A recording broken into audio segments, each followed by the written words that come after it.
দাদা ভাই খেয়ে নে, আজ কাজের খুব চাপ, দুপুরে ফিরবো না, রাতেও ফিরতে দেরি হবে। তরকারি আর ডাল করা আছে, ভাতটা বসিয়ে নিস, আমার জন্য অপেক্ষা করতে হবে না, তুই রাতে খেয়ে নিস।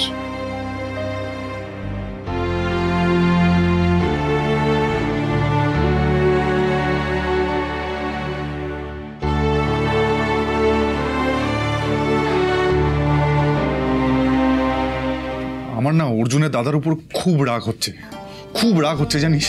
আমি যা বুঝলাম লোকটা খুব একটা সুবিধার নয়।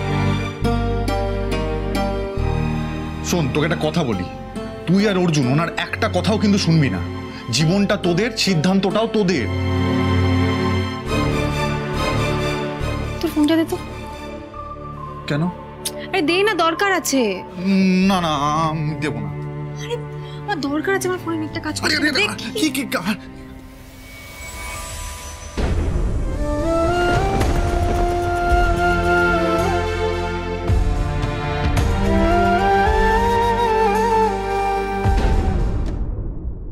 এই ছবিগুলো তোর মোবাইলে কেন? কালকে তুলেছিলাম। ডিলিট করিসনি কেন?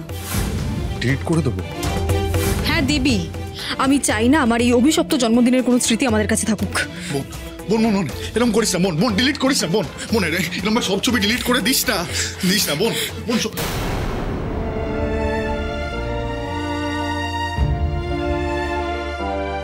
পারবি না, তুই এই ছবিটা কিছুতেই মুছে ফেলতে পারবি না।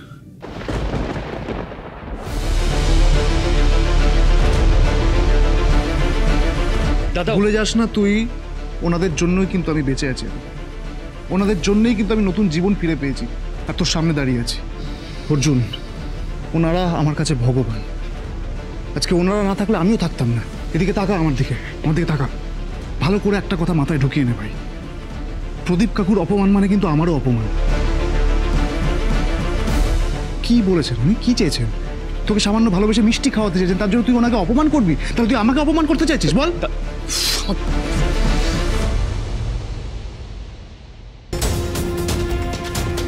আমি কিন্তু পুরনো কাসন্দি ঘাটতে চাইছি না ভাই, তুইও ঘাটিস না। আমি তোকে নতুনভাবে দেখতে চাই।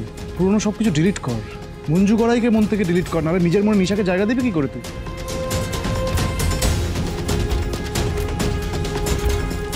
দেখ, আমি এক কথা বারবার বলবো না, কারণ তুই তোর দাদাকে খুব ভালো করে চিনিস।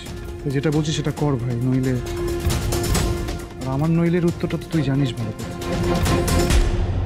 পারবি না, তুই অর্জুনকে ভালোবাসিস, তাই এই ছবিটা তুই কখনো ডিলিট করতে পারবি না। দে মোবাইলটা দে।